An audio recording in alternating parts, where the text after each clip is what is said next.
사탄의 첫 번째 시험과 두 번째 시험이 있고 난 후에 오늘 말씀은 욥의 독백입니다. 고난을 당하고 난 다음에 욥이 혼자서 이야기하는 부분이거든요. 욥이 고통 속에서 이렇게 탄식하고 있는 이런 모습을 보면서 우리가 욥의 믿음에 대해서 누가 감히 비난할 수 있겠습니까? 욥과 같은 고통을 경험해 보지 않는다면, 또 욥의 입장이 되어 보지 않는다면 우리는 사실 욥에 대해서 어떤 말로도 비난하거나 판단할 수 없을 것입니다. 그래서 이제 가끔 큰 사고를 당하시는 분들이 계시고, 또 이제 시련을 정말 사람으로서는 상상할 수 없는 시련을 당하신 분들을 가끔 이제 만나 뵙거나 그런 소식을 듣게 됩니다. 그럴 때에는 우리가 어떻게 위로를 해야 될지, 어떤 위로의 말을 건네야 될지 알지 못할 때가 있습니다. 그럴 때는 그저 그분을 위해서 조용히 기도를 드리는 것 외에는 할 수 있는 게 사실 없죠. 또 큰 시련을 당하면 욥처럼 이런 엄청난 모든 자녀를 다 잃어버리고 재산을 다 잃어버리고, 또 이제 이후에도 나옵니다만 아내도 자신을 지금 욕하게 되고, 또 친구들도 자기를 정죄를 하지 않습니까? 그럼 지금 현재로는 이제 모든 재산을 잃어버리고 모든 이렇게 건강까지 다 잃어버린 상태인데, 이렇게 모든 상황들을 갑작스럽게 재난을 당하면 아무리 믿음이 좋은 사람이라고 해도 자신의 처지를 비관할 수밖에 없을 것입니다. 물론 욥의 이런 모습을 정당화하는 것은 아니지만 우리는 연약한 인간이기 때문에 이런 불완전한 모습이 있을 수 있다는 것이죠. 그래서 그 고통 속에 있는 분들을 만나고 그분들의 이야기를 듣는 입장에서는 굉장히 괴로울 수 있어요. 한탄하고 한숨을 쉬고 실망하는 그 이야기를 계속 들어준다는 것이 처음에는 이렇게 듣게 되어도 계속 반복적으로 듣게 되면은 듣는 입장에서는 굉장히 괴로울 수 있어요. 그렇다고 해도 그 사람을 판단하고 정죄하기보다는 그 이야기를 끝까지 들어주고, 또 그 사람의 슬픔과 아픔에 대해서 공감해 주는 것만으로도 그분에게는 큰 위로가 될 것입니다. 11절에서 19절의 말씀을 함께 보시겠습니다. 내용을 보면요, 욥이 이제 하소연하는 내용인데요. 어머니 뱃속에서 이제 사산되었던지 아니면 뱃속에서 나오자마자 차라리 죽었더라면 하고 지금 이렇게 한숨을 쉬면서 탄식을 합니다. 얼마나 욥이 고통스러웠으면 자신의 출생을 저주하겠습니까? 내가 차라리 죽었더라면, 어머니 뱃속에서 차라리 태어나자마자 차라리 죽었더라면 얼마나 좋았을까? 여러분도 이제 출생에 대해서 이제 부모님으로부터 이야기를 이제 들으셨을 거예요. 저도 가끔 이제 여러분에게 제 가족 이야기를 했습니다만은, 저는 6남매예요. 근데 이제 제 첫 번째가 이제 형님이시고, 나머지는 내리 이제 누님들이 4분이 계세요.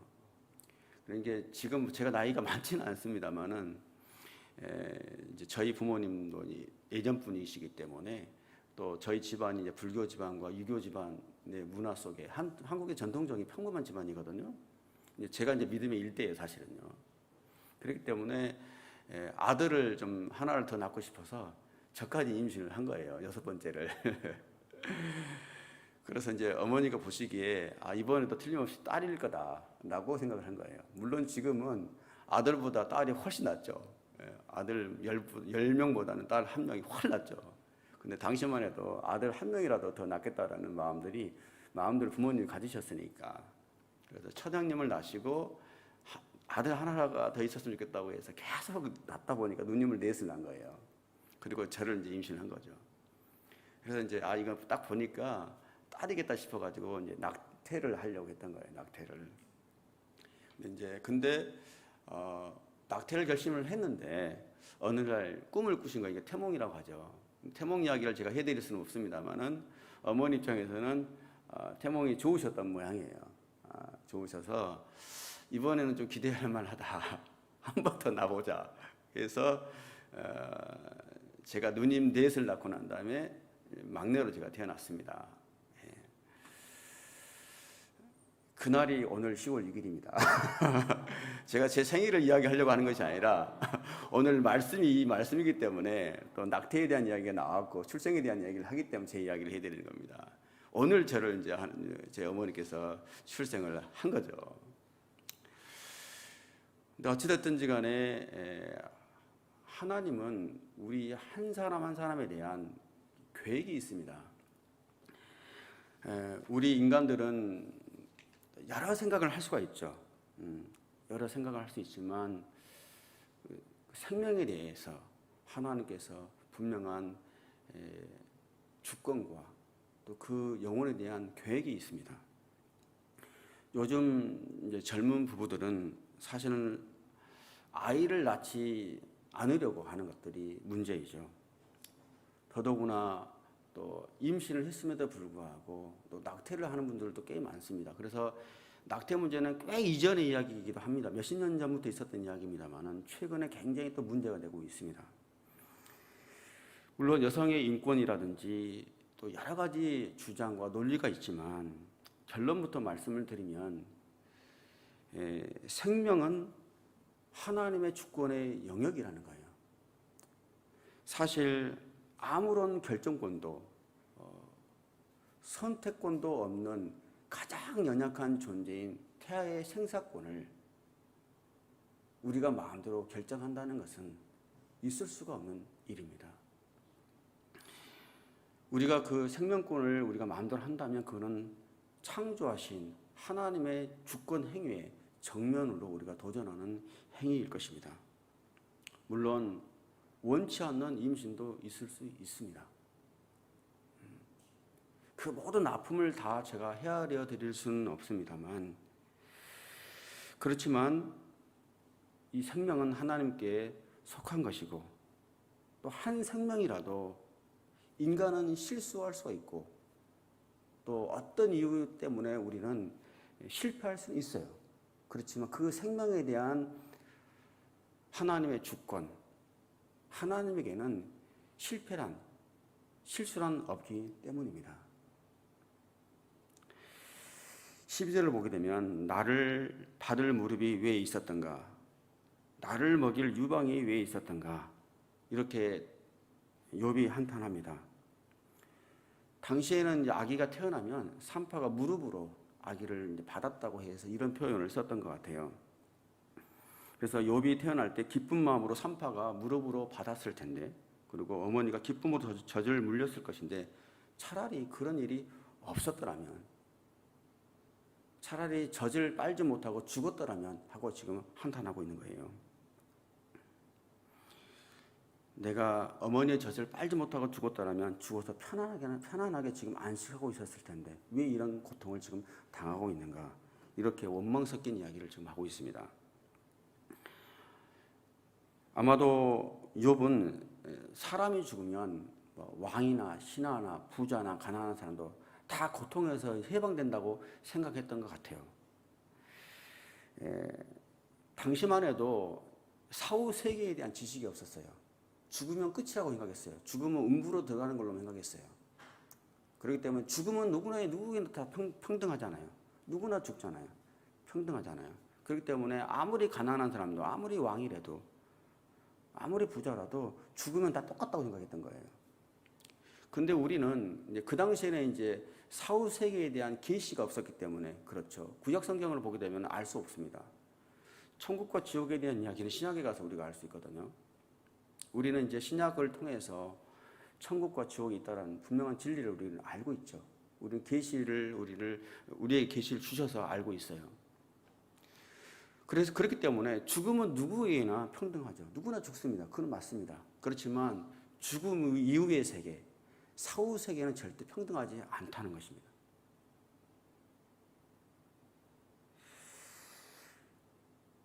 죽음은 평등하지만 사후 세계는 평등하지 않다라는 것. 예수를 믿지 않으면 지금보다도 더한 고통 가운데 들어갈 수밖에 없다라는 것. 죽음을 통해서 고통을 벗고자 했지만 죽음을 통해서 오히려 더 불편한 곳으로, 더 고통스러운 곳으로 갈 수 있다는 것. 그래서 죽음이 고통을 벗겨주지는 못한다는 것을 우리는 기억해야 될 것입니다. 그래서 지금도 하나님을 모르는 사람들은 이 땅에서 고통스럽게 살아도 죽으면 평안한 안식으로 들어갈 줄 알아요. 그렇게 생각해요. 그러나 그 어떤 사람도 믿음이 없으면, 믿음이 없이 죽는다면 고통스러운 이 땅의 삶보다 비교할 수 없는 더 고통 속에 들어간다는 것을 우리가 알고, 이런 진리를, 이런 말씀을 주변 사람들이 꼭 전하는 저와 여러분들이 되시기를 예수 그리스도의 이름으로 축복합니다. 욥이 이렇게 계속 자신의 출생을 저주하고 차라리 죽었더라면 하고 신음하는 것은 그만큼 욥이 지금 욥에게 닥친 고통이 너무 공포스럽고 정말 그 통이 극심했기 때문에 그렇습니다. 그랬기 때문에 신음하는 이 내용보다도, 그래서 우리가 이제 힘들고 어려워하는 사람들 이야기 들으면 그 내용은 중요하지가 않아요. 사실은 믿음 가운데 흔들리는 게 좋은 것은 아니지만, 아무리 믿는 사람도 신음하는 소리, 한숨하는 이야기, 한숨 쉬는 소리 할 수 있어요. 근데 그 내용 하나하나에 우리가 신경 쓸 필요는 없어요. 중요한 것은 오늘도 말씀 마찬가지지만 욥의 신음하는 내용보다는 욥이 왜 신음하는가, 그 감정, 심정을 공감해주고 이해해주는 게 중요할 것입니다. 그 사람의 마음, 심정을 공감해주고 위로해주는 그런 마음이 필요한 것이죠. 우리 믿는 사람들도 하나님을 믿다가도 욥과 같이 감당할 수 없는 문제를 만나면 기도가 안 돼요. 기도보다는 오히려 자신의 신세를 한탄하거나 죽음을 묵상하기도 합니다. 사탄이 계속해서 이런 시험을 통해서 죽음을 묵상하도록 우리를 유혹합니다. 그러나 여러분, 우리가 아무리 힘든 일을 만나도 이 모든 문제조차도, 우리가 이해하지 못하는 이 문제조차도 하나님의 주권에 있다, 하나님 섭리 안에 있다라고 하고 하나님께 맡겨드려야 합니다. 우리는 우리에게 일어나는 일들을 다 이해할 수도 없고 우리 힘으로 이 모든 고난을 해결할 능력도 없습니다. 그렇지만 문제 해결자이신 하나님께서, 중요한 것은 이 고난의 문제를 우리는 해결할 수 없지만 이 고난의 문제를 하나님은 아신다는 거예요. 누구보다도 하나님은 내가 고통스러워하는 것을 이해하고 계신다는 거예요. 그것만으로도 크게 우리는 위로를 받을 수 있어요. 하나님이 나를 아시고 하나님이 내 고난을 아신다는 거예요. 그것만으로도 우리가 위로를 얻을 수가 있습니다. 그 하나님께 우리 모든 문제를 맡겨드리고 형편을 맡겨드리고, 그럼에도 불구하고 욥이 고난을 당했지만 그 생명을 지켜주셨던 것처럼 나를 지켜주시고 나를 이끌어 주실 것이라는 것을 우리가 믿어야 할 것입니다. 뿐만 아니라 나는 상상할 수 없고 기대할 수는 없지만 하나님께서 이 모든 문제를 반드시 하나님의 방법으로, 내가 알지 못하는 방법이지만 하나님의 최선의 방법으로 이 문제를 해결해 갈 것을 믿고 나가야 할 것입니다. 그 믿음으로 지금의 고난을 돌파하며 나아가는 저와 여러분들 되시기를 예수 그리스도의 이름으로 축복합니다. 20절에서 26절까지 말씀을 보겠습니다. 먼저 20절에서 22절을 보시면요, 욥은 이 혹독한 고난 가운데 자신의 생명을 연장시키시는 하나님의 뜻이 이해가 되지 않았어요. 이런 고통을 주실 것 같으면 차라리 죽이시지, 왜 목숨을 살려놓고 이런 험한 꼴을 보게 하시는가, 이런 고통을 당하게 하시는가.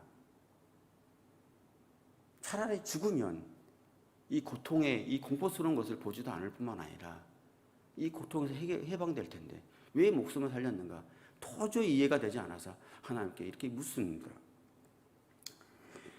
그래서 이전에 일본도 그렇고 한국도 그렇습니다만은 왕족이나 이제 귀족이 죽게 되면요, 그 당시에는 이제 왕족이나 귀족들이 평상시에 쓰던 물건들을 함께 매장해 줍니다.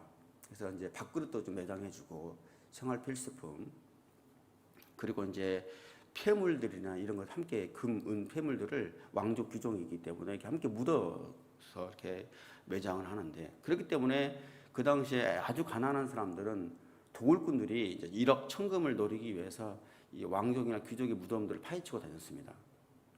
찾고 다녔다는 거예요. 근데 오랜 세월이 지나면 이게 무덤인지 언덕인지 모를 때가 올 거 아닙니까? 무덤인지도 모르는 상황이 돼요. 근데 길을 가다가 우연히 이게 귀족의 무덤인 줄 알고 이렇게 파봤더니 금은 폐물을 발견하게 되면 얼마나 그 도적꾼인지만은 얼마나 정말 웬 행계냐 이러고 정말 기뻐했겠습니까? 이런 심정으로, 그러니까 도굴꾼들이 금은 폐물을 찾아서 헤매듯이 지금 욥이 죽음을 애절하게 지금 기다리고 있다는 거예요. 오히려 그보다 더한 심정으로 죽고 싶은 마음 가운데 있다는 것을 이렇게 표현하고 있습니다. 그러나 여기서 우리가 발견하는 것은 욥이 지금 굉장히 고통 가운데 신음하고 있지만 자신의 생명을 스스로 해하지는 않아요. 자신의 생명까지 자신의 출생까지는 저주하지만 자기의 생명을 해하지는 않아요.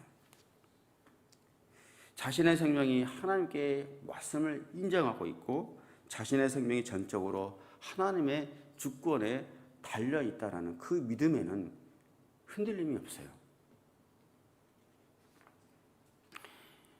비록 고통 속에서 너무 힘겨워서 탄식하고는 있습니다만은 욥이 끝까지 최소한 하나님을 부인하거나 하나님을 저주하는 불신앙까지는 나가지 않고 있다는 거예요.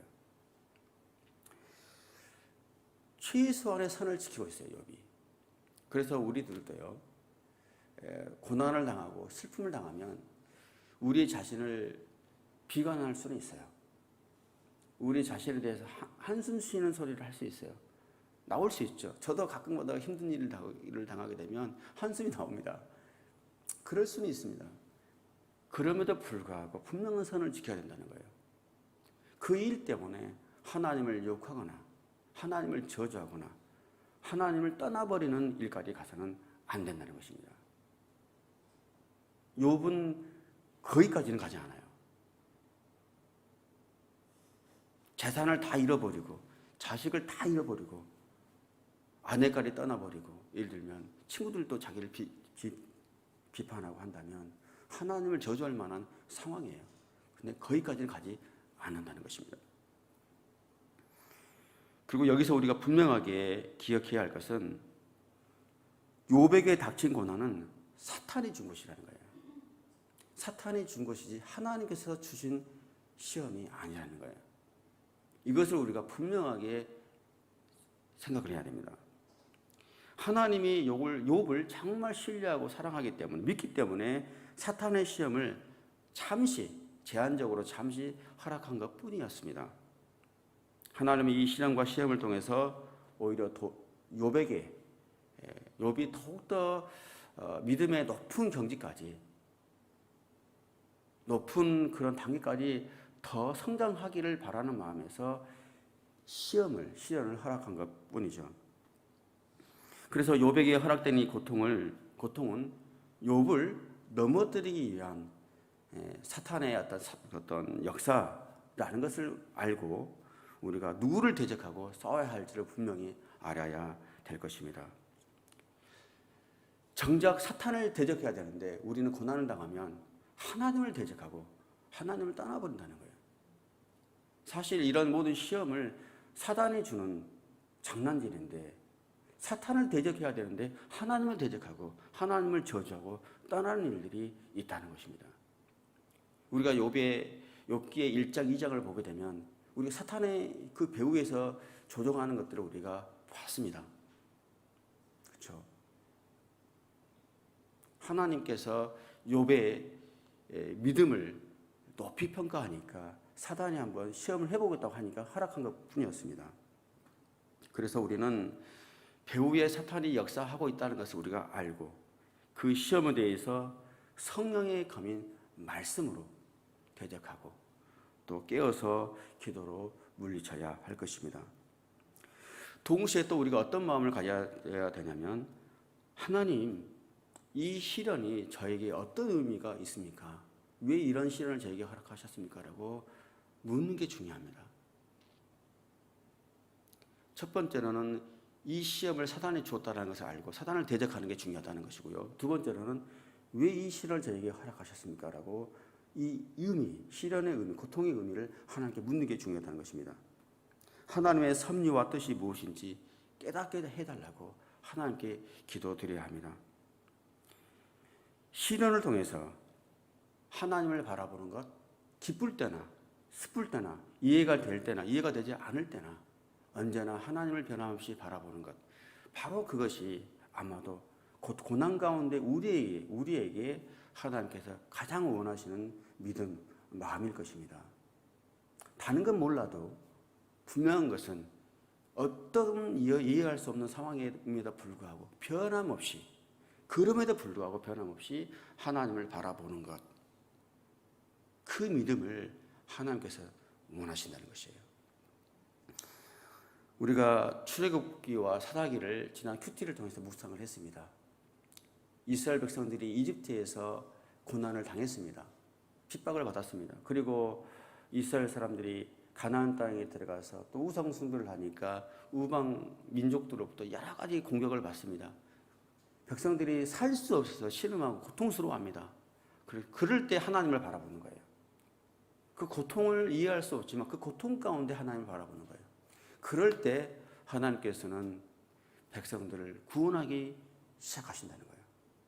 그래서 우리는 지난 큐티를 통해서 하나님을 바라볼 때, 하나님께 우리의 신음의 소리, 하나님을 부르짖을 때, 그때 하나님께서는 우리를 구원하시기 시작하신다. 그런 사실을 우리는 발견했습니다. 고난에 감사까지는 하지 못하더라도 우리가 어떻게 고난이 오면 하나님 감사합니다, 이런 믿음, 물론 그런 믿음을 갖고 계시는 분도 계시겠지만 감사까지는 못하더라도 하나님, 왜 이 문제를 저에게 허락하셨습니까? 제가 이 문제를 해결할 수가 없습니다. 하나님 살려주십시오. 제게 능력이 없습니다. 도와주십시오. 이렇게 기도드리는 게 중요하다는 거예요. 그럴 때 문제가 해결되기 시작한다는 거예요. 반대로 사단을 공격해야 되고 사단에 대해서 우리 대적을 해야 되는데 하나님을 원망하기 시작하고 하나님을 떠나버릴 때는 이 시련의 기간이 더 길어진다는 사실입니다. 그래서 우리가 하나님께 어떤 자세로 나가야 될지 이 욥을 통해서 우리는 배울 수가 있습니다. 24절에 욥이 너무 고통스러워서 그 신음소리가 우르릉거리는 물처럼 쏟아져 나왔다고 되어 있습니다. 25절에 보게 되면 자신의 가장 큰 두려움 그 자체라고 고백합니다. 지금 욥이 당한 고통이 너무 고통스러운데 더 고통스러운 것은 눈앞에 펼쳐지는 현실의 고통인 거예요. 내가 지금 고통을 당하고 있고 정말 지금 힘든데 내 눈앞에 펼쳐져 있는 이 공포가 끝나지 않을 것 같은 거예요. 눈을 감으나 눈을 뜨나 떠나지 않는 이 고통이 너무 공포스러웠던 거예요. 이게 두렵다고 욥이 지금 고백하고 있습니다.